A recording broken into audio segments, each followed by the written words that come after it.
আসসালামু আলাইকুম। আজকে আপনাদেরকে একটা ইন্টারেস্টিং ব্যাপার দেখাবো। আমাদের একটা কামরাঙ্গা মরিচ গাছ, মাশাআল্লাহ এত পরিমাণ ফলন হয়েছে, এটা বলার বাহিরে। গাছটা লাগানো হয়েছিল ৫-৬ মাস হয়েছে। মাশাআল্লাহ অনেক অনেক ফলন হয়েছে, আল্লাহ তাআলার নিয়ামত।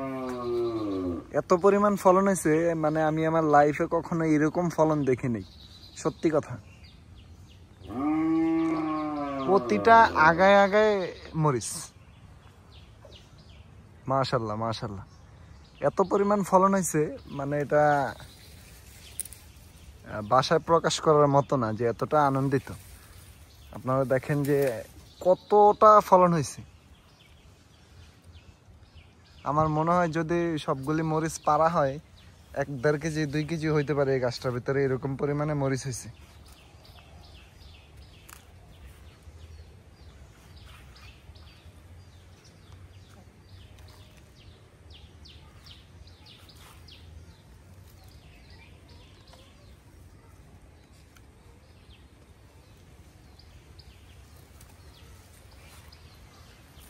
ওই যে কিছু মরিচ পাইকা গেছে, এত মরিচ খাওয়া সম্ভব না, তাই পাইকা যায়, গাছে থাকে। এবার চিন্তা ভাবনা করছি মানুষকে কিছু বিতরণ করবো।